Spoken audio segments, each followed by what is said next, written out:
David Bali a pour même gon semaine dans tête sélection hein. Pourtant révocation déjà sous table. Mais pour qui ça moun yo obligé à demander pour révoquer David Bali? Parce que c'est beaucoup même fait une erreur, il peut quand même entraîner sélection pendant un jour même.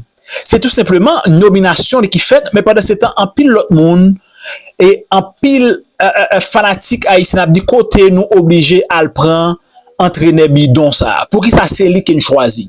Eh bien, ben laisse suivre commentaire ça, cap dit pour qui ça que en pile monde commencer à dire que yo doit révoquer David Badia et pour qui ça yo doit mettre li à terre. Juste avant que me fasse des détails ça, commenter ça, maintenant vous capable liker vidéo, abonner sur votre fait ça et dire dans commentaire qui ça que vous pensez de moun sa yo k'ap mandé révocation David Badia. On nous t'aller ensemble. Nomination qui passe presque inaperçue, et puis il y a celle qui provoque immédiatement des débats. La nomination de David Badia Sekié à la tête de la sélection haïtienne fait clairement partie de cette deuxième catégorie. Depuis l'annonce officielle de son arrivée le 22 août 2026, le football haïtien est partagé entre curiosité, espoir, mais aussi énormément de scepticisme. Pour certains, la Fédération haïtienne de football vient de miser sur un technicien capable d'apporter une nouvelle philosophie, une nouvelle discipline tactique et une véritable culture européenne aux Grenadiers. Pour d'autres, la question est beaucoup plus simple. Pourquoi choisir un entraîneur qui n'a jamais dirigé une sélection nationale senior et qui ne connaît absolument pas le football de la CONCACAF? Tout le débat. Et aujourd'hui sur FIFA Foot, nous allons essayer de comprendre pourquoi David Badia divise autant, pourquoi la FHF croit en lui, et surtout pourquoi les prochains matchs pourraient déjà être déterminants pour son avenir avec Haïti. Avant même de parler de son système de jeu ou de son parcours en Europe, il faut comprendre le contexte dans lequel David Badia arrive. Le technicien espagnol ne prend pas les commandes d'une sélection qui repart de zéro. Il arrive après le passage de Sébastien Migné, après une Coupe du Monde 2026 qui a placé Haïti sous les projecteurs, et surtout à un moment où les attentes autour de cette génération de joueurs sont particulièrement élevées. Les Grenadiers disposent aujourd'hui de joueurs évoluant dans différents championnats européens et internationaux. Le potentiel existe, le talent existe. Mais la question est désormais de savoir si David Badia possède les outils nécessaires pour transformer ce potentiel en résultats réguliers. Et c'est précisément là que commencent les interrogations. Premier élément qui fait énormément parler, David Badia n'a jamais dirigé une équipe nationale senior avant Haïti. À 51 ans, il possède évidemment de l'expérience dans le football professionnel. Il a travaillé dans plusieurs environnements. Il connaît la formation, il connaît le football européen et il a occupé différents postes au sein de clubs. Mais une sélection nationale, c'est encore autre chose. Dans un club, un entraîneur travaille quotidiennement avec ses joueurs. Il peut organiser des séances chaque jour, corriger les déplacements, répéter les automatismes et construire progressivement son équipe. Avec une sélection nationale, le temps est extrêmement limité. Les joueurs arrivent parfois quelques jours avant une rencontre, les déplacements sont longs, les conditions de préparation peuvent être compliquées et l'entraîneur doit immédiatement trouver les bons réglages. C'est donc une véritable inconnue pour David Badia. Et cet inconnu inquiète une partie des supporters haïtiens. Car lorsqu'on prend les commandes d'une sélection comme Haïti, il ne suffit pas d'être un bon entraîneur. Il faut également savoir gérer un vestiaire composé de joueurs provenant de plusieurs pays, de plusieurs cultures footballistiques et de plusieurs championnats. Il faut être capable de convaincre rapidement les cadres. Il faut comprendre les personnalités. Il faut gérer les attentes de la fédération, celles des supporters et celles des joueurs eux-mêmes. Et surtout, il faut gagner. C'est là toute la difficulté. Deuxième grande interrogation, la connaissance de la CONCACAF. David Badia possède une expérience européenne, mais il n'a jamais été confronté auparavant aux réalités particulières du football de la zone CONCACAF. Et pour ceux qui suivent régulièrement les Grenadiers, ce point est loin d'être anodin. Le football caribéen et nord-américain possède ses propres caractéristiques. Les déplacements peuvent être extrêmement longs. Les conditions climatiques changent rapidement d'un pays à l'autre. Les pelouses peuvent être très différentes. L'intensité physique est souvent importante. Certaines rencontres deviennent rapidement très engagées. Et lorsqu'on joue en Ligue des Nations de la CONCACAF, chaque détail peut faire la différence. Il faut donc apprendre rapidement. David Badia devra découvrir ses adversaires, comprendre leurs habitudes, leurs forces, leurs faiblesses, leurs environnements et leur façon de jouer. Il devra également comprendre la réalité du calendrier international et la manière dont les joueurs haïtiens arrivent en sélection. Et le problème, c'est qu'il n'aura pas plusieurs mois pour faire cet apprentissage. Les premiers grands rendez-vous arrivent très rapidement. Le calendrier va donc devenir son premier véritable examen. Le 24 septembre 2026, Haïti doit affronter Trinité et Tobago en Ligue des Nations de la CONCACAF. Quelques jours plus tard, le 28 septembre, les Grenadiers seront confrontés au Costa Rica. 2 rencontres, 2 styles, 2 adversaires qui vont immédiatement permettre d'évaluer le nouveau projet. Et pour David Badia, il ne s'agira pas simplement de montrer que son équipe joue bien. Il faudra obtenir des résultats. Imaginez le scénario. Haïti gagne son premier match, puis réalise une grosse performance contre le Costa Rica. Immédiatement, le discours changera. Les sceptiques commenceront à se demander si la fédération avait finalement raison de lui faire confiance. Les joueurs pourront adhérer davantage au projet. Le public commencera à croire en cette nouvelle aventure. Mais imaginez maintenant le scénario inverse. Une défaite inquiétante contre Trinité et Tobago, suivie d'une nouvelle contre-performance face au Costa Rica. Dans ce cas, la pression pourrait devenir énorme dès les premières semaines. C'est la réalité du football de sélection. Et c'est précisément pour cette raison que cette nomination est aussi intéressante. Parce que David Badia possède également des arguments très sérieux pour convaincre. La fédération ne l'a évidemment pas choisi au hasard. Son premier gros atout, c'est sa formation. David Badia possède la licence UEFA Pro, la plus haute certification européenne pour un entraîneur. Cela signifie qu'il a reçu une formation poussée dans les domaines tactiques, techniques, physiques et méthodologiques du football professionnel. Mais au-delà du diplôme, il y a surtout un élément qui attire l'attention, son passage au FC Barcelone. Entre 2012 et 2016, David Badia a travaillé pendant 4 années au sein de la formation du Barça et de la Masia. Et lorsqu'on parle de la Masia, on parle d'une école qui a marqué l'histoire du football mondial. La philosophie barcelonaise a toujours accordé une importance particulière à la maîtrise du ballon, à l'intelligence de jeu, à la mobilité, au déplacement sans ballon et à la capacité des joueurs à comprendre les espaces. Pour Haïti, cela peut représenter une opportunité extrêmement intéressante. Pourquoi ? Parce que les Grenadiers possèdent des joueurs capables de jouer à un niveau international, mais la sélection doit encore trouver une véritable identité collective.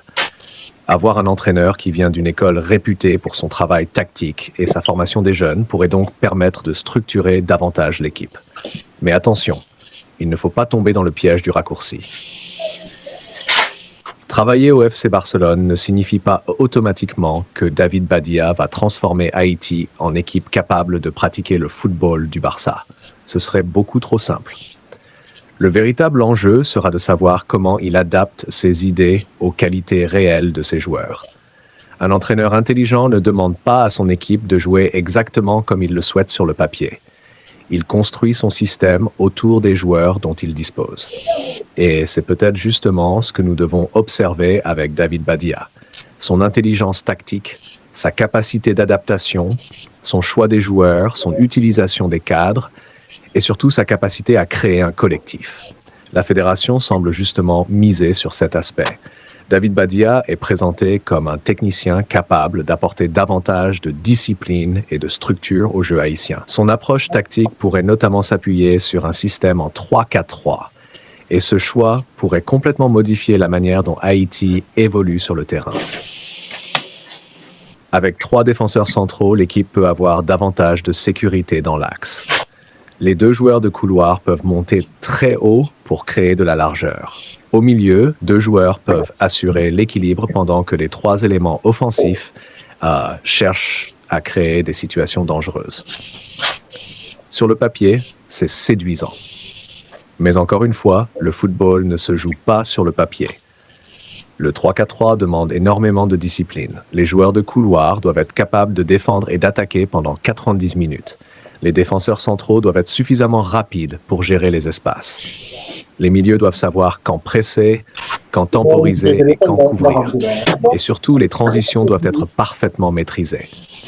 Si Haïti perd le ballon trop facilement, les espaces derrière les joueurs de couloir peuvent devenir une véritable autoroute pour l'adversaire. C'est donc là que le travail de David Badia sera particulièrement intéressant à observer. Va-t-il réellement imposer le 3-4-3? Va-t-il utiliser une variante? Va-t-il revenir à 4 défenseurs lorsque la situation l'exige? Ou va-t-il finalement construire son équipe autour des caractéristiques de ses joueurs? Ce sont des questions auxquelles nous aurons progressivement les réponses.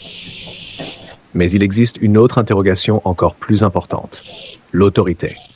Certains observateurs soulignent que David Badia a occupé plusieurs fonctions d'entraîneur adjoint au cours de sa carrière, notamment à l'UD Almeria, à Antalyaspor ou encore à Fenerbahçe. Pour ses détracteurs, cela alimente l'idée qu'il n'a peut-être pas encore suffisamment démontré ses qualités comme numéro 1 au plus haut niveau. Et cette critique mérite d'être entendue, parce que être adjoint et être sélectionneur principal sont deux responsabilités différentes. Un adjoint peut être spécialiste d'un domaine. Il peut travailler sur la tactique, analyser les adversaires, préparer les séances ou conseiller l'entraîneur principal. Le sélectionneur, lui, doit prendre les décisions finales. Il doit assumer les choix, il doit gérer les conflits, il doit répondre aux médias après une défaite, il doit décider qui joue, il doit décider qui reste sur le banc. Et lorsqu'un joueur important n'est pas convoqué, c'est lui qui doit expliquer pourquoi. David Badia va donc voir démontrer qu'il possède cette personnalité, qu'il peut être le patron, qu'il peut prendre des décisions difficiles, qu'il peut résister à la pression, et surtout qu'il peut convaincre un vestiaire international. Car le vestiaire haïtien possède des joueurs expérimentés, des joueurs habitués au football professionnel et des personnalités qui ont connu des championnats importants. David Badia devra donc gagner leur respect. Pas simplement grâce à son CV, pas simplement grâce à son passage à la Masia, mais grâce à ses idées et à ses résultats. Et c'est probablement là que se trouve la clé de toute cette histoire, parce que dans le football, le CV vous donne une opportunité, mais les résultats vous donnent de la crédibilité. Et David Badia va devoir gagner cette crédibilité très rapidement. Autre élément important, le contrat. Le technicien espagnol s'est engagé pour 2 ans, jusqu'en 2028. Cela signifie que la fédération semble vouloir lui donner suffisamment de temps pour construire quelque chose. Et c'est peut-être la meilleure nouvelle pour le projet. Parce que si chaque défaite entraîne immédiatement une remise en question du sélectionneur, aucun entraîneur ne pourra véritablement construire une identité avec Haïti. Il faut du temps pour installer une philosophie. Il faut du temps pour découvrir les joueurs. Il faut du temps pour intégrer les jeunes. Il faut du temps pour créer des automatismes. Mais ce temps doit être accompagné de résultats. C'est là tout le paradoxe. La fédération doit protéger son entraîneur tout en exigeant des performances. David Badia doit avoir le temps de travailler, mais il doit également montrer rapidement des signes positifs. Et les objectifs sont particulièrement importants.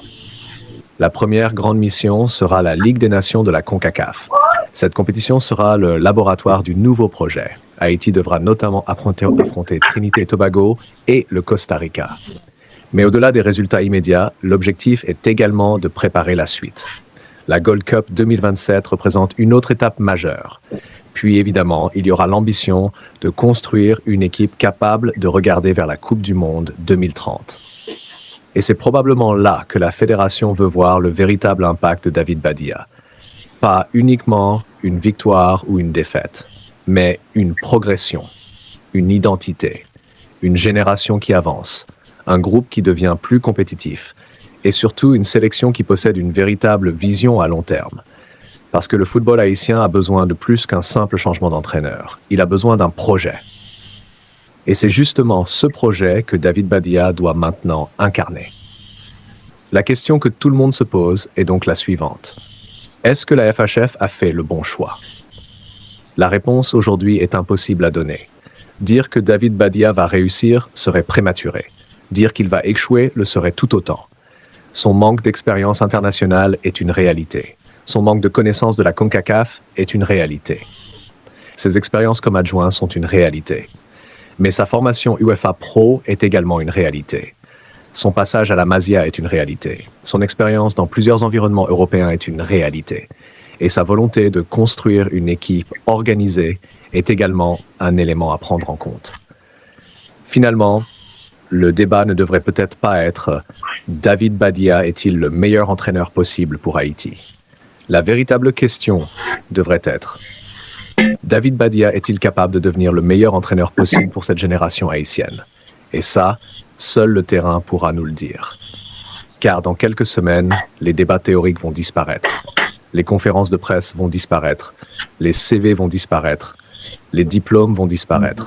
Il restera 11 joueurs sur le terrain, un adversaire en face et un résultat à la fin des 90 minutes. Le 24 septembre contre Trinité et Tobago sera donc bien plus qu'un simple match. Ce sera le premier chapitre de l'ère David Badia. Et 4 jours plus tard, le Costa Rica représentera un test encore plus révélateur. Si Haïti montre une organisation solide, une meilleure maîtrise collective, une identité claire et une véritable capacité à rivaliser avec ses équipes, alors le discours changera rapidement. Les sceptiques seront obligés de reconnaître que le pari peut fonctionner. Mais si les Grenadiers montrent les mêmes difficultés qu'auparavant, si l'équipe paraît désorganisée ou si les résultats ne suivent pas, la pression augmentera immédiatement. Et dans ce cas, les questions que certains posent aujourd'hui deviendront beaucoup plus bruyantes. Pourquoi avoir choisi un entraîneur sans expérience internationale? Pourquoi avoir privilégié ce profil? Pourquoi ne pas avoir choisi un technicien connaissant déjà la CONCACAF? Pourquoi prendre un tel risque après une Coupe du Monde? David Badia connaît donc déjà le scénario. Il sait qu'il devra convaincre. Mais peut-être que cette pression représente également une formidable opportunité. Parce qu'un entraîneur qui réussit à transformer le scepticisme en confiance devient rapidement une figure importante dans l'histoire d'une sélection. Et Haïti pourrait justement être le terrain idéal pour lui permettre de franchir cette étape. Imaginez un instant que David Badia réussisse. Imaginez qu'il impose une vraie identité aux Grenadiers. Imaginez une équipe plus disciplinée, plus compacte, capable de ressortir proprement le ballon et surtout capable d'être dangereuse offensivement. Imaginez que les jeunes joueurs commencent à intégrer progressivement la sélection. Imaginez que les cadres adhèrent totalement au projet. Imaginez enfin qu'Haïti réussisse à décrocher la qualification pour la Gold Cup 2027 et commence à préparer sérieusement le cycle 2030. Dans ce scénario, la nomination qui semblait risquée en août 2026 pourrait devenir, quelques années plus tard, l'une des meilleures décisions prises par la fédération. Mais pour cela, David Badia devra réussir quelque chose de très difficile, transformer une philosophie européenne en football haïtien. Il devra comprendre les qualités de ses joueurs. Il devra comprendre leurs limites. Il devra comprendre la mentalité de la sélection. Il devra comprendre la culture du football haïtien. Et surtout, il devra créer une équipe dans laquelle les joueurs ont envie de se battre les uns pour les autres. Parce qu'une sélection nationale ne se construit pas uniquement avec des systèmes tactiques. Elle se construit avec une identité, avec de la confiance, avec de la discipline, avec de la solidarité, et avec cette sensation que chaque joueur représente quelque chose de plus grand que lui-même lorsqu'il porte le maillot bicolore. C'est peut-être finalement le plus grand défi de David Badia. Faire comprendre à chaque joueur qu'il ne vient pas simplement jouer un match international. Il vient défendre Haïti. Il vient représenter des millions de personnes. Il vient porter l'histoire des Grenadiers. Et s'il parvient à créer cette connexion entre son football et l'identité haïtienne, alors son aventure pourrait prendre une dimension totalement différente. Pour l'instant, le scepticisme est compréhensible. Les interrogations sont légitimes. Mais la condamnation serait prématurée. David Badia mérite désormais d'être jugé sur ses actes. Et très bientôt, nous allons commencer à avoir les premières réponses. Le 24 septembre contre Trinité et Tobago, puis le 28 septembre contre le Costa Rica. 2 matchs, 2 premiers examens, 2 premières occasions de montrer ce que vaut réellement le nouveau projet. Alors, Est-ce que David Badia va réussir à faire taire ses détracteurs? Est-ce qu'il va imposer son fameux projet tactique? Est-ce qu'Haïti va devenir une équipe plus forte, plus organisée et plus ambitieuse? Ou est-ce que les inquiétudes actuelles vont finalement se confirmer? Une chose est certaine, l'ère David Badia vient à peine de commencer. Et maintenant, tout le monde regarde vers le terrain, parce que les promesses, les diplômes et les CV peuvent convaincre une fédération. Mais pour convaincre, tout un bras gagné. Et surtout, il faudra faire jouer Haïti avec fierté. Nous allons donc suivre cette aventure de très près sur FIFA Foot. Chaque composition, chaque choix, chaque système, chaque résultat, chaque performance. Parce que le destin de David Badia avec les Grenadiers pourrait bien se jouer beaucoup plus vite que prévu. Et si le technicien espagnol réussit son pari, peut-être que dans quelques mois, ceux qui doutaient de lui seront les premiers à dire qu'Haïti avait finalement trouvé l'homme capable de lancer un nouveau cycle. Mais pour l'instant, le verdict reste ouvert. Le nouveau sélectionneur a 2 ans de contrat. Il a une mission immense. Il a un groupe talentueux. Il a une fédération qui croit en lui. Et surtout, il a une chance unique, écrire sa propre histoire avec Haïti.